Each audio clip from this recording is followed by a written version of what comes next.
Hi నాన్న. Hi dad. MBA పూర్తయిపోయింది కదా, ఇక నాతో పాటు ముంబైకి వచ్చేస్తావా? నేను వర్క్ చేస్తున్న కంపెనీలోనే నీకు మంచి జాబ్ చూపిస్తాను. లేదు డాడీ, ఒక్క 1 ఇయర్ నేను ఫ్రీగా ఉండాలనుకుంటున్నాను. చదువు, ఆఫీస్ వర్క్ ఇలాంటి టెన్షన్స్ ఏం లేకుండా లైఫ్ ఎంజాయ్ చేయాలనుకుంటున్నాను. చిన్నప్పటి నుంచి స్కూలు లేదా కాలేజ్, ఎప్పుడు పుస్తకాలు, పరీక్షలు, ఇలాగే జీవితం గడిచిపోయిందేమో. ఫన్ అంటే ఎలా ఉంటుందో తెలియకుండా పోయిందేమో అనిపిస్తుంది. డబ్బును మించిన ఫన్ ఏముంటుంది my son? Just 1 year dad. ఎక్కడికి వెళ్దాం అనుకుంటున్నావు? ఊటీ. ఊటీనా? ఎందుకు? మంచి వెదర్ ఉంటుంది, సగం మైండ్ రిలాక్స్ అవుతుంది. కొద్ది రోజులు ఉంటావు, మరి తర్వాత? అక్కడికి వెళ్ళాక నెక్స్ట్ ప్లేస్ ఏంటన్నది ఆలోచిస్తాను. సరే, ఊటీలో నా చిన్నప్పటి ఫ్రెండ్ రాఘవరావు ఉంటాడు. మన తెలుగు వాళ్ళే. అక్కడ నీకు కావాల్సినవి చూసుకుంటాడు. ఓకేనా? Fine dad. మరి సన్నీ పరిస్థితి ఏంటి అశోక్? కొద్ది రోజులు మీతో తీసుకెళ్ళండి డాడ్. వాడికి కూడా ప్లేస్ చేంజ్గా ఉంటుంది కదా. వస్తాడంటావా? నేను నచ్చ చెప్తానులేండి. పేరుకు నేను వాడి ఫాదర్ని, కానీ వాడు నిన్ను తనకి నాన్నలా చూస్తున్నాడు. వాడి విషయంలో మాత్రం నువ్వు చాలా రెస్పాన్సిబుల్గా ఉన్నావు. అందుకు నాకెప్పుడు గర్వంగా ఉంటుంది. సన్నీ నా ప్రాణం డాడీ. వాడు బాగుంటేనే నేను బాగుంటాను. అమ్మ చనిపోయేటప్పుడు నాతో ఒకే మాట మాట్లాడింది, తమ్ముడు అమాయకుడు, వాడి బాధ్యత నీదే అని. అది నేను ఎప్పటికీ మర్చిపోను. వెల్, నువ్వు వెళ్ళి సన్నీని కన్విన్స్ చేసి తర్వాత బయలుదేరు. Okay dad. అలా తండ్రి కొడుకుల మధ్య సంభాషణ జరిగింది. అశోక్ తన తమ్ముడు సన్నీని తండ్రితో పాటు ముంబై వెళ్ళడానికి ఒప్పించాడు. ఆ తర్వాత ఊటీకి సోలో ట్రిప్ ప్లాన్ చేశాడు. మరుసటి రోజు ఉదయం అతను ఊటీలో అడుగు పెట్టేసరికి పొగమంచుతో ఊరంతా కప్పబడి ఉంది. అది చూడ్డానికి అతనికి ఎంతో అందంగా కనిపించింది. ఆహా, అందుకే ఈ ప్లేస్ ఎంచుకున్నాను. ఈ వాతావరణంలో ప్రశాంతత, ప్రేమ ఇవే ఉంటాయి అనుకుంటూ ముందుకు సాగాడు. సరిగ్గా నువ్వు వచ్చే సమయానికి మేము వేరే ఊరు వెళ్లాల్సిన పని పడింది. ఎక్కడో కాటేజ్లో ఉండడం ఎందుకు, మా ఇంట్లోనే ఉండొచ్చు కదా. మీరు లేకుండా మీ ఇంట్లో ఉండడం పద్ధతి కాదు అంకుల్. అయినా నాకు సింగిల్ రూమ్ సరిపోతుంది. కొంచెం ప్రైవసీ ఉండాలనే కదా ఈ ట్రిప్ ప్లాన్ చేసుకున్నాను. చెప్తే వినే రకాలా నువ్వు మీ నాన్న అని నవ్వుతూ రాఘవరావు అతనికి ఉండడానికి ఒక కాటేజ్ ఇప్పించాడు. 2 రోజులు గడిచాయి. ఊరంతా చుట్టేశాడు అశోక్. 3వ రోజు రోడ్డు పక్కన సరదాగా నడుస్తున్నప్పుడు ఓ కారు అదుపు తప్పి అతన్ని గుద్దేస్తుంది. అక్కడికి ఓ అమ్మాయి అతన్ని తప్పించడానికి చెయ్యి పట్టుకొని లాగుతుంది. అయినా సరే అతనికి కొద్దిగా దెబ్బలు తగిలాయి. కింద కూర్చుండిపోయాడు. కారు మాత్రం వేగంగా పక్క నుంచి వెళ్ళిపోయింది. మీరు బానే ఉన్నారా అంటూ తీయని స్వరంతో అడిగింది ఆ అమ్మాయి. చామంచాయ రంగులో ఉన్న మొహంలో మంచి కళ ఉంది. ఆకర్షించే కళ్ళున్నాయి. అంత నొప్పిలో కూడా అతని ధ్యాస ఆమెపై పడింది. ఏమండి, మిమ్మల్నే. కొంచెం నొప్పిగా ఉంది. వాడెవడికో పోయే కాలం వచ్చినట్టుంది. మనుషుల మీద ఎక్కించుకుపోదాం అనుకుంటున్నాడు. దేవుడు చూస్తూనే ఉంటాడు. మీరు లేవండి అంటూ అతని చెయ్యి పట్టుకుని నెమ్మదిగా అతనికి సాయం చేస్తూ కొంత దూరం నడిపించింది. ఇక్కడే ఉండండి, ఇప్పుడే వస్తాను అని చెప్పి ఓ ఇంటి ముందు కూర్చోబెట్టి లోపలికి వెళ్ళింది. కాసేపటికి చేతిలో ఏదో పసరు మందు, ఒక తడిబట్ట తీసుకొచ్చి అతని కాలికి కట్టింది. మీరు డాక్టరా అని అడిగాడు అతను నెమ్మదిగా. అయ్యో, ఈ మాత్రానికే డాక్టర్ అయిపోతానా? ఇలాంటి చిన్న చిన్న పసరు వైద్యాలు మాకు మా నాన్నగారు నేర్పించారు. తెలుగింత స్పష్టంగా మాట్లాడుతున్నారు. మేం తెలుగు వాళ్ళమే, ఇక్కడ స్థిరపడ్డాం అంతే. ఏం చేస్తుంటారు? ఇక్కడ పక్కనే చిన్న షాప్ ఉంది. యాంటిక్ పీసెస్ అమ్ముతూ ఉంటాం. గ్రేట్. ఎనీవే, చాలా థ్యాంక్స్ నన్ను సేవ్ చేసినందుకు. మీ పేరేంటి? అర్చన. హాయ్, నా పేరు అశోక్. ఇక్కడ నాకు తెలిసిన వాళ్ళు ఎవరూ లేరు. ఇది నాకు సోలో ట్రిప్. నాకు అప్పుడప్పుడు హెల్ప్ అవసరం అవుతుంది. మిమ్మల్ని అడగొచ్చా? తప్పకుండా, అందులో ఏముంది. ఓకే, బాయ్ అర్చన. కాటేజ్ నెంబర్ 143 గుర్తుపెట్టుకో అని చెప్పి వెళ్ళిపోయాడు అశోక్. అతను కనిపించకుండా వెళ్లేంత దూరం అతన్నే చూస్తూ నిలబడింది అర్చన. అప్పుడే అంకిత ఆమె దగ్గరకు వచ్చింది. ఏంటక్కా, నచ్చాడా? ఏంటి నచ్చడం ఏంటి? నాకు అర్థమైందిలే. అరే, ఏదో దెబ్బ తగిలితే తీసుకొచ్చానే, దానికే ఏదేదో మాట్లాడతావు. నేను నీ చెల్లెల్ని. నీ కళ్ళని మనసుని కూడా చదవగలను. అంటే బాగున్నాడు కదా, అందుకే చూస్తున్నాను. వాడికి కూడా నువ్వు నచ్చావు. వాడి మొహం చూస్తుంటేనే తెలుస్తుంది. వాడు వీడు ఏంటే, తప్పు కదా. పోనీ బావగారు అనమంటావా? అక్కర్లేదు. చూసావుగా, బాగా డబ్బున్న అబ్బాయిలా ఉన్నాడు. మన స్తోమత ఏంటో తెలుసుకొని ప్రవర్తించాలి మనం. రాసి పెట్టుంటే ఏదీ తప్పించలేంలే అక్క అని అర్చన చేయి పట్టుకుని ఇంట్లోకి తీసుకెళ్ళింది అంకిత. ఆ మరుసటి రోజు అర్చన ఒక సంచితో అశోక్ ఉంటున్న కాటేజ్కి వెళ్ళింది. భయం భయంగానే తలుపు తట్టింది. అతను తలుపు తీశాడు. అర్చన, నువ్వా? కమ్, లోపలికి రా. పర్వాలేదు, ఇక్కడే మాట్లాడతాను. ఓకే. నిన్న పసరుమంది రాశాను కదా, నొప్పి ఏమైనా తగ్గిందా? తగ్గిపోయి ఉంటే ఇక్కడ ఉండేవాడిని కాదు, మళ్ళీ నీకు ఆ రోడ్ల మీదే కనిపించేవాడిని. ఇంకాస్త నొప్పిగానే ఉంది, సరిగ్గా నడవరావట్లేదు. అదే నేను కూడా అనుకున్నాను, అందుకే మళ్ళీ తీసుకొచ్చాను. 3 రోజులైనా టైం పడుతుంది పూర్తిగా తగ్గడానికి. వాపు రాకుండా ఉండాలంటే ఇలా మందు రాసి కట్టాల్సిందే. ఏంటిక్కడ? బయటొద్దు, రూమ్లోకి వెళ్దాం. ఆమె అయిష్టంగానే అతనితో పాటు గదిలోకి వెళ్ళింది. కానీ మరి త్వరగా. దీనికి నీకు పేమెంట్ ఏమైనా కావాలంటే చెప్పు, ఇస్తాను. లేదండి, అవసరం లేదు. నేను జస్ట్ హెల్ప్ చేయాలనుకున్నానంతే. తెలుసులే, ఊరికే అడిగాను. సీరియస్ అవుతావని ఎక్స్పెక్ట్ చేశాను, కానీ చాలా కామ్గా ఆన్సర్ చేశావే. మీతో నాకెంత పరిచయం ఉందని మీ మీద కోప్పడ్డానికి. ఇంట్రెస్టింగ్ అమ్మాయివే నువ్వు. యాక్చువల్లీ నిన్న నీ ఫోన్ నెంబర్ అడగాలనిపించింది. ఫస్ట్ పరిచయంలోనే బ్యాడ్ ఇంప్రెషన్ ఎందుకని అడగలేదు. అడగొచ్చా? నా ఫోన్ మీ బెడ్ పైనే పెట్టాను కదా, తీసుకోండి నంబర్. లాక్ ఏం లేదా? లేదు, నాకేం సీక్రెట్స్ ఉంటాయి. పేమెంట్స్ అంత ఎదగలేదులేండి. పేమెంట్స్ మా అమ్మ నెంబర్కి యూజ్ చేస్తాం. Fine, okay. నా నెంబర్ నీ ఫోన్లో సేవ్ చేశాను, నీ నెంబర్ కూడా తీసుకున్నాను. ఇక నుంచి మనం ఫ్రెండ్స్, ఓకేనా? ఇక నుంచి కాదు, నిన్నటి నుంచే. అందుకేగా మీకు హెల్ప్ చేస్తున్నాను. మాటలు బాగా వచ్చు నీకు. బిజినెస్ చేస్తాం కదా, రావాలి మరి. సరదాగా మా షాప్కి రావచ్చు కదా. కారు నొప్పుందిగా. నా బైక్ మీద వెళ్దాం. బైక్ తీసుకొచ్చావా? అవును, రండి, నేనే తీసుకెళ్ళి మళ్ళీ డ్రాప్ చేస్తాను. అలా అయితే ఎంతసేపు అయినా ఉంటాను నీతో. ఏంటి? అదే, బయటికి వస్తాను అంటున్నాను. ఆ తర్వాత ఆమె అతన్ని తమ షాప్కి తీసుకెళ్ళింది. అక్కడున్న వస్తువులన్నీ చూపించింది. నేనిది కొనాలనుకుంటున్నాను అర్చన. అదా, మీకు గర్ల్ ఫ్రెండ్ ఉందా? ఉంది, తనకే గిఫ్ట్ చేయాలి. సరే తీసుకోండి. ఎంత? పర్వాలేదు, డబ్బులేం వద్దు. నువ్వు నాకు గిఫ్ట్గా ఇచ్చింది తీసుకెళ్ళి నా లవర్కి నేను గిఫ్ట్గా ఇవ్వలేను కదా. అసలే ఇది తనకిచ్చి నేను ప్రపోజ్ చేయాలి. తీసుకో డబ్బులు అని అతను తీసుకున్న వస్తువుకి పేమెంట్ చేస్తాడు. మరుసటి రోజు మళ్ళీ అదే సమయానికి ఆమె కట్టు మార్చడానికి వస్తుంది. కానీ అతను కాటేజ్లో లేడు. ఫోన్ చేస్తుంది. అర్చన, నేను బయటకు వచ్చాను. అదేంటి, అప్పుడే బయటకు వెళ్ళారా? నొప్పి తగ్గిందా? తగ్గలేదు. సాయంత్రం వస్తావా? సాయంత్రమా? అలాగే అని ఆమె వెనక్కి వెళ్ళిపోయింది. ఆ రోజు సాయంత్రం ఆమె వచ్చేసరికి అతను తన రూమ్ మొత్తం స్పెషల్గా డెకరేట్ చేయించాడు. సరిగ్గా 6 గంటలకి అర్చన అక్కడికి వచ్చింది. అతను గుమ్మం బయటే ఆమెను కలిశాడు.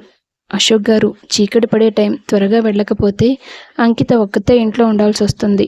అమ్మ అసలే ఊరెళ్ళింది. ఎక్కువసేపు ఎందుకు పడుతుందిలే, రా లోపలికి అని ఆమె చేయి పట్టుకుని తన గదిలోకి తీసుకెళ్లాడు అతను. ఆ రూమ్ డెకరేట్ చేసి ఉండడం చూసి ఆమె ఆశ్చర్యపోయింది. ఏంటి, ఏదో హనీమూన్ రూమ్ లాగా ఇలా ఉందేంటి? మీ గర్ల్ ఫ్రెండ్ వస్తుందా ఏంటి? వచ్చేసింది, దగ్గరలోనే ఉంది. సరే అయితే నేను త్వరగా వెళ్ళిపోతాను, మీరు కట్టు మార్చుకోండి అని ఆమె బయలుదేరింది. అతను ఆమె చెయ్యి పట్టుకొని ఆపి, వచ్చినట్టే వచ్చి వెళ్ళిపోతే ఎలాగా? ఆ అమ్మాయి వస్తే నన్ను ఇక్కడ చూస్తే ఇబ్బంది కదా మీకు. ఒక్క నిమిషం ఆగు అని చెప్పి అతను ముందు రోజు కొన్న గిఫ్ట్ తీసుకొచ్చి ఆమె చేతికిచ్చాడు. నాకిస్తున్నారేంటండి? చెప్పాను కదా, ఇది ఇచ్చి ప్రపోజ్ చేయాలని. 2 రోజుల్లో ప్రేమేంటని నువ్వు అనుకోవచ్చు. ప్రేమ పుట్టడానికి క్షణం చాలంటారు. చెప్పడానికి సంవత్సరాలు టైం తీసుకుంటారు. కానీ నేను ఈ ఊర్లో ఉండను కదా, వీలైనంత త్వరగా చెప్తేనే మంచిదని అనిపించింది. అశోక్ గారు, ఇదంతా పాసిబుల్ కాదు. మనవి 2 వేరు ప్రపంచాలు. పెళ్ళయ్యేదాకా అమ్మాయి అబ్బాయివి ఎప్పుడూ 2 ప్రపంచాలే. అయ్యాక ఒకే ప్రపంచం అవుతుంది, కొత్త ప్రపంచం అవుతుంది. నాతో ఆ కొత్త ప్రపంచంలోకి అడుగు పెట్టాల్సిన అమ్మాయివి నువ్వే. నేను మీకు సరిపోను అశోక్ గారు. చూశారుగా మా జీవితాలు ఎలా గడుస్తాయో. అయితే ఏమైంది, కష్టపడే సంపాదిస్తున్నారు కదా. నేనైతే పూర్తిగా ఖాళీగా ఉంటున్నాను. మా నాన్న డబ్బులు పంపిస్తే అవి వాడుకుంటున్నాను. నాకంటే నువ్వే బెటరు. భయపడకలే, పెళ్ళయ్యాక నన్ను పోషించమని అడగను, జాబ్ చూసుకుంటాను. అతను మాట్లాడిన పద్ధతి ఆమెకు నవ్వు తెప్పించింది. ఇంకా ఎక్కువసేపు కాదని అనలేకపోయింది. అతని చేతిలో ఉన్న గిఫ్ట్ని తన చేతుల్లోకి తీసుకుంది. అంటే ఒప్పేసుకుంటున్నట్టేనా? ఈరోజు ఏ నక్కతోకో తొక్కినట్టున్నాను. ఇంత ఈజీ అయిపోయింది. నాకు కూడా మీరు చూడగానే నచ్చారు. కానీ నాకంత స్తోమత లేదని స్నేహం దగ్గరే ఆగిపోవాలనుకున్నాను. ఇక ఆగాల్సిన అవసరం లేదులే అంటూ అతను ఆమెను తన కౌగిట్లోకి తీసుకున్నాడు. కాసేపటి తర్వాత ఇంటి దగ్గర అంకిత ఒక్కతే ఉందన్న విషయం మళ్ళీ గుర్తొచ్చింది ఆమెకు. రేపు కలుస్తాను ప్లీజ్ అంటూ వెళ్ళిపోయింది. ఏంటక్క ఎంత లేటు? ఆమె సమాధానం చెప్పలేదు. సన్నగా నవ్వింది. అశోక్ దగ్గరికి వెళ్ళొస్తున్నావా? అవును. నిన్న కూడా వెళ్ళావు, కానీ నిన్న నీ మొహంలో ఇంత నవ్వు లేదే. ఏంటి మ్యాటర్? తను నాకు ప్రపోజ్ చేశాడు. నిజమా? నేను చెప్పానా వాడికి నువ్వు నచ్చావని? అదే బావగారికి. చాలేవే. అలా వాళ్ళు మాట్లాడుకుంటుండగానే అశోక్ అక్కడికి వచ్చేశాడు. మీరేంటి ఈ టైంలో ఇక్కడ? వెళ్ళిపోండి ప్లీజ్. ఏంటక్కా నువ్వు? నిన్ను వెతుక్కుంటూ వస్తే వెళ్ళిపోమ్మంటావు? అసలే అమ్మ కూడా ఇంట్లో లేదు. బాగుండదే. ఇంట్లో లేదు కదా, ఇంకేంటి భయం? నువ్వు కరెక్ట్గా ఆలోచిస్తున్నావు మరదల పిల్ల. మీ అక్కకి ఆ మాత్రం తెలివి కూడా లేదు. ఓకే బావగారు, ఇవాళకి మీరు మా గెస్ట్. ఇక్కడే స్టే చేయండి. నేను వెళ్ళి పక్కింటి రమా ఆంటీ దగ్గర నిద్రపోతాను. ఎందుకే? ఎందుకో చిన్న పిల్లైనా తనకు అర్థమైంది, నీకు మాత్రం అర్థం కాదు అన్నాడు అశోక్. తర్వాత అంకిత పక్కింటికి వెళ్ళిపోయింది. అశోక్ అర్చనలకు ఏకాంతంగా గడపడానికి సమయం దొరికింది. మరుసటి రోజు తెల్లారక ముందే అతను తన కాటేజ్కి వెళ్ళిపోయాడు. అంకిత ఇంట్లోకి వెళ్ళేసరికి అర్చన ఇంకా నిద్ర లేవలేదు. అక్క లే, తెల్లారక ముందే నిద్ర లేస్తావు కదా, ఇవాళేంటి ఇంత మొద్దు నిద్ర? నీ మొహమే. ఆహా, నాకు అన్నీ అర్థమవుతున్నాయి. బావగారు చూడు ఎంత పొద్దున్నే లేచి వెళ్ళిపోయారు. నాకు చెప్పే వెళ్ళాడులే. అయితే త్వరలో పెళ్ళన్నమాట. చెల్లెలు అలా అనేసరికి ఆమె సిగ్గుపడింది. ఆ తర్వాత ఒక నెల రోజులు గడిచాయి. వీలున్నప్పుడల్లా అర్చన అశోక్ని కలవడానికి వెళ్ళి వస్తూ ఉండేది. వాళ్ళిద్దరూ ప్రేమలోకంలో విహరిస్తూ ఉండేవారు. ఇక నేను వెళ్తాను అర్చన, తప్పదు. నన్ను కూడా తీసుకెళ్ళొచ్చు కదా అశోక్. ఓ 15 రోజుల్లో వచ్చి పెళ్లి చేసుకొని తీసుకెళ్తానులే. అప్పటి వరకు ఓపిక పట్టు. తప్పకుండా వస్తావుగా? ఏంటి నా మీద అనుమానమా? చచా, అస్సలు లేదు. డైరెక్ట్గా ముంబైకి వెళ్తాను. డాడీకి విషయం చెప్తాను. కన్విన్స్ చేసి మీ ఇంటికి తీసుకొస్తాను, సరేనా? అలాగే. అలా చెప్పి అశోక్ అక్కడి నుంచి బయలుదేరి ముంబైకి వెళ్ళాడు. సంవత్సరం తర్వాత తిరిగి వస్తానన్న కొడుకు నెల రోజుల్లో వచ్చేసరికి అతని తండ్రి సుదర్శన్ ఆశ్చర్యపోయాడు. అశోక్, ఇంత త్వరగా వచ్చేసావా? చాలు డాడీ, ఈ 1 మంత్లో చాలా ఫన్గా అనిపించింది. ఇంకా వేరే ప్లేస్కి వెళ్ళాలని అనిపించలేదు. మరి నెక్స్ట్ ఏంటి? జాబ్లో జాయిన్ అవుతావా? Okay daddy. అశోక్, నీకు చెప్పడం మర్చిపోయాను. మా కంపెనీ జనరల్ మేనేజర్ గారి కూతురు సోనియా ఫారెన్లో చదువుకుంది. ఇప్పుడు తనకి సంబంధాలు చూస్తున్నారు. Guess what? ఏంటి డాడీ? మా జనరల్ మేనేజర్ తన కూతుర్ని నీకిచ్చి పెళ్లి చేయడానికి ఆసక్తి చూపిస్తున్నారు. అదేంటి? నువ్వు లాస్ట్ టైం ఇక్కడికి వచ్చినప్పుడు ఆయన నిన్ను చూశారు. నేను కూడా కొంచెం ఎక్కువగానే చెప్పాను నీ గురించి. అతను ఇంప్రెస్ అయ్యాడు. ఈ పెళ్లి జరిగితే నీకు కంపెనీలో హై పొజిషన్లో ఉద్యోగం ఇప్పిస్తాడు. చెప్పు, ఓకే చెప్పనా? అశోక్ కాసేపు ఆలోచించాడు. ఏంటి అశోక్, ఎవరినైనా లవ్ చేస్తున్నావా? ఏంటి లవ్వా? అది కూడా నేనా? No way. నా తరపు నుంచి ఓకే అని చెప్పండి మీ జీఎం గారికి. Wow Ashok, that's so great. అలా అశోక్ అంగీకారం తెలిపిన కొద్ది నెలలోపే అశోక్ సోనియాలకి పెళ్లి జరిగింది. ఫ్యామిలీ మొత్తం ముంబైలోనే సెటిల్ అయ్యారు. ఇటు పక్క అర్చనలో టెన్షన్ మొదలైంది. ఏమైందక్క, బావగారికి ఫోన్ కలిసిందా? లేదే, ఏం జరుగుంటుందో నాకు భయంగా ఉంది. 3 నెలల నుంచి తన మాట కూడా వినిపించలేదు. నేనొకటి చెప్తానక్క, నువ్వు భయపడకు. ఏంటంకిత? అశోక్ నిన్ను చీట్ చేశాడు అనుకుంటున్నాను. అలా పొరపాటున కూడా అనకే, నేను తట్టుకోలేను. ఓ పని చేద్దామక్క, ఆ రాఘవరావు గారి ఇంటికి వచ్చానని అతను చెప్పాడు కదా, మనం అతని టాపిక్ తీసుకురాకుండా రాఘవరావు గారితో మాట్లాడి వాళ్ళ ఫ్యామిలీలో ఎవరిదైనా నెంబర్ సంపాదిద్దాం. ఐడియా బాగుంది. అలా అనుకున్న వాళ్ళు రాఘవరావు ఇంటికి వెళ్ళారు. అర్చన అతన్ని మాటల్లో పెట్టింది. అంకిత నెమ్మదిగా రాఘవరావు ఫోన్లో చెక్ చేసింది. అశోక్ ఊటీకి వచ్చిన డేట్ ప్రకారం అతని కాల్ లిస్ట్లో ఉన్న నెంబర్స్ని ఫోటో తీసుకుంది. ఇంటికి వెళ్ళాక అందులోంచి ఒక్కొక్క నెంబర్ ట్రై చేసింది. అంకిత, ఏదైనా యూజ్ ఉందా? ఇంకా కొన్ని నెంబర్స్ ఉన్నాయి కదా అక్క, ఆగు. అలా ఒక్కొక్క నెంబర్కి కాల్ చేస్తూ సుదర్శన్ నెంబర్కి కూడా ఫోన్ చేశారు. కానీ ఫోన్ సుదర్శన్ కాదు, సన్నీ లిఫ్ట్ చేశాడు. హలో, అశోక్ గారేనా? నేను అశోక్ కాదు, సన్నీ. ఓకే సన్నీ, అశోక్ తెలుసా నీకు? మా అన్నయ్యే కదా. అక్క, అశోక్ వాళ్ళ తమ్ముడంట. హా, మాట్లాడు. హాయ్, నేను అశోక్ ఫ్రెండ్ని, తనతో మాట్లాడడం కుదురుతుందా? అన్నయ్య లేడుగా. ఎక్కడికి వెళ్ళాడు? కాశ్మీర్కి వదినతో సహా హనీమూన్కి వెళ్ళాడు. ఆ మాట విని అర్చన అక్కడికక్కడే కుప్పకూలిపోయింది. అంకిత కూడా షాక్లో ఉండిపోయింది. తనకి పెళ్ళెప్పుడు జరిగింది? 1 వీక్ అవుతుంది. ఫ్రెండ్ అన్నారు, మిమ్మల్ని పిలవలేదా? లేదు సన్నీ గారు. మిమ్మల్ని ఒక హెల్ప్ అడగొచ్చా? ఈ నెంబర్ మీ డాడీది అన్నారు కదా, మీ నెంబర్ ఇస్తారా? ఇస్తాను. అన్నయ్య ఫ్రెండ్ అంటే నాకు ఫ్రెండే అని సన్నీ తన ఫోన్ నెంబర్ చెప్పాడు అంకితకి. ఆ తర్వాత ఆమె ఫోన్ పెట్టేసింది.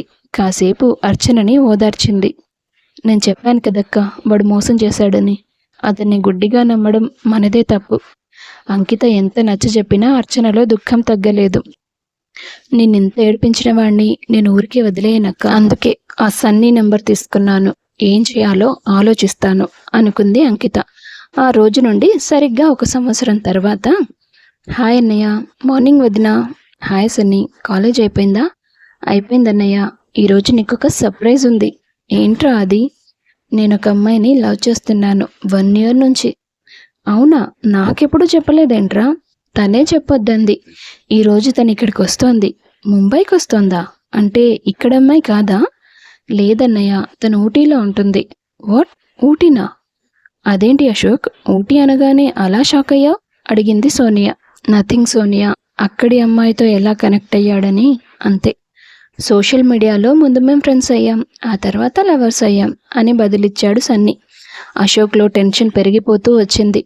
సరిగ్గా 1 గంట తర్వాత అర్చన అతని ఇంట్లో అడుగుపెట్టింది. ఆమెని చూడగానే అశోక్కి చెమటలు పట్టేశాయి.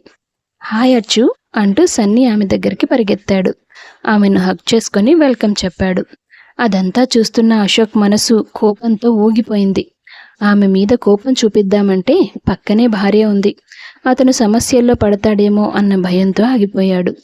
అర్చు, తను మా అన్నయ్య అశోక్, ఆమె మా వదిన సోనియా. హాయ్ అర్చన, మా సన్నీ సెలెక్షన్ చాలా బాగుంది అంది సోనియా. చాలా థ్యాంక్స్ అండి. అండి ఏంటి అక్క అను, త్వరలో మనం తోడికోడలం అవుతాం కదా. మీరంత పై చదువులు చదివినా చాలా పొలైట్గా మాట్లాడుతున్నారు. మీ బిహేవియర్ నాకు బాగా నచ్చిందక్క. కొంతమంది ఉంటారు, ఒంటి మీదకి ఎంత వయసు వచ్చినా బుర్రలో ఎంత జ్ఞానం ఉన్నా బుద్ధి మాత్రం వాడరు. మనుషుల మనసులు విరగ్గొట్టి వాళ్ళ జీవితాలతో ఆటలాడుతారు. నిజమే, ఈ రోజుల్లో చీటింగ్ అనేది ఒక ఫ్యాషన్ అయిపోయింది. అలాంటి వాళ్ళు మన జీవితాల్లో లేనందుకు మనం సంతోషించాలి అర్చన. సన్నీ చాలా ఇన్నోసెంట్, యు ఆర్ లక్కీ అంది సోనియా. అది దీనికి అర్థమైనట్టుంది. నా తమ్ముడిని అడ్డం పెట్టుకుని నా మీద పగ తీర్చుకోవడానికి వచ్చింది అని తిట్టుకున్నాడు అశోక్. ఆ తర్వాత సన్నీ అర్చన చేయి పట్టుకుని తన గదిలోకి తీసుకెళ్లాడు. 1 ఇయర్ నుంచి మెసేజ్లు చేస్తావు తప్ప ఒక్కసారి కూడా వీడియో కాల్కి ఒప్పుకోలేదు. నిన్ను ఫస్ట్ టైం నేను చూస్తున్నానని నాకెంత సంతోషంగా ఉందో అర్చు. సారీ సన్నీ, మీ అన్నయ్య కారణంగా నీ ఫీలింగ్స్తో ఆడుకోవాల్సి వస్తుంది అనుకుంది అర్చన మనసులో. ఎలాగో నేను వచ్చేసాను కదా, మనం పెళ్లి చేసుకోవడం గురించి మీ అన్నయ్యతో మాట్లాడు. 1 వీక్లో మన పెళ్లి జరిగిపోవాలి. ఓకే, ఐ లవ్ యూ అర్చన. రోజు నీతో మాట్లాడుతుంటే నాకు టైమే తెలియదు తెలుసా. 1 ఇయర్ నుంచి మనం లవ్లో ఉన్నా కూడా మా ఇంట్లో వాళ్ళకి డౌట్ రాకూడదని చెప్పావు నువ్వు. ఎందుకు? ఏమో, నువ్వు సిన్సియర్గా ఉన్నావో లేదో నాకెలా తెలుస్తుంది సన్నీ. నాకు పూర్తిగా నమ్మకం కలిగాక అప్పుడు ఫ్యామిలీ దాకా వెళ్ళాలని అలా చెప్పాను. ఇప్పుడు నమ్ముతావా అయితే? ఈ సన్నీ సిన్సియర్గానే లవ్ చేస్తాడు. చీటింగ్ చేయడం మా అన్నయ్య నాకు నేర్పించలేదు. నీకు నేర్పలేదు, కానీ వాడు నేర్చుకున్నాడు. ఏంటి? అదే, మీ అన్నయ్య చాలా మంచివాడిలా ఉన్నాడని అంటున్నా. అవును, చిన్నప్పటి నుంచి నన్ను తనే పెంచాడు తెలుసా. అందుకే కదా నిన్నెంచుకున్నది. నీ కళ్ళలోంచి నీళ్ళు వస్తేనే వాడి కళ్ళలోంచి రక్తం వస్తుంది. సరే, నేను గెస్ట్ రూమ్లో ఉంటాను. ఇక్కడే ఉండొచ్చు కదా, మా వాళ్ళు ఏమనుకోరు. అది మర్యాద కాదు అని చెప్పి అర్చన గెస్ట్ రూమ్కి వెళ్ళింది. కాసేపటి తర్వాత అశోక్ ఆమె గదిలోకి వచ్చి తలుపులు వేశాడు. ఆమె అతన్ని చూసి, ఏంటి, నా మీద ఇంకా ఇంట్రెస్ట్ పోలేదా? మీ ఆవిడ ఇంట్లో ఉండగానే నా రూమ్లోకి వచ్చావు. అర్చన, నువ్వు ఇదంతా ఎందుకు చేస్తున్నావో నాకు తెలుసు. తెలుసుకోగల తెలివితేటలు సామర్థ్యం నీకున్నాయని నాకు తెలుసు. సన్నీ ఇన్నోసెంట్ అర్చన, వాణ్ణి బాధ పెట్టాలని చూడకు. మరి నేనేం పాపం చేశాను? నన్నెందుకు బాధ పెట్టావు? ఆ రోజు నేను అన్నాను కదా, నీ స్థాయి వేరు నా స్థాయి వేరు, మనకి ప్రేమ సూట్ కాదని. అప్పుడు చాలా గొప్ప వ్యక్తిలా మాట్లాడావు. ఆ రోజు యాక్సిడెంట్ జరగకుండా నేను నిన్ను కాపాడకపోయి ఉంటే కాలే విరిగేదో తలే పగిలేదో నీది. నీ ప్రాణాన్ని కాపాడానన్న కృతజ్ఞత కూడా లేకుండా నా మనసుతో నా జీవితంతో ఆడుకుంటావా? పెళ్లి చేసుకుంటానని నమ్మించి నెంబర్ మార్చేసి నన్ను చీట్ చేస్తావా? నిజమే అర్చన, నేను నీకు అట్రాక్ట్ అయ్యాను. అందుకే నీకు దగ్గర కావాలని కొన్ని అబద్ధాలు చెప్పాను. చాలామంది జీవితాల్లో ఇలాంటివి జరుగుతాయి. లైట్ తీసుకోవచ్చు కదా. ఆహా, ఎంత తేలిగ్గా మాట్లాడుతున్నావురా. ఇప్పుడు నీ సన్నీ జీవితంలో కూడా అదే జరుగుతుంది. నువ్వు లైట్ తీసుకో. అప్పుడు నాతో, ఇప్పుడు నా తమ్ముడితో కలిసి తిరగడానికి నీకు సిగ్గనిపించడం లేదా? అనిపించడం లేదు. నువ్వు ఏం చేయగలవో చేసుకో. నేను చీటర్ అని తెలిసినా నీ తమ్ముడు బాధపడతాడు. ఒకవేళ నీ బెదిరింపులకు భయపడి నేను వెళ్ళిపోయినా బాధపడతాడు. నేను దూరమైతే తట్టుకోలేనంత పిచ్చి ఎక్కించాను తన తలకి. పాపం, వాడు అమాయకుడే, కానీ నువ్వు చేసిన తప్పుకి వాడికి శిక్ష పడుతుంది. అయితే ఇప్పుడు నేను ఏం చేస్తే నా తమ్ముడికి బాధపడే పరిస్థితి రాకుండా ఉంటుందో చెప్పు.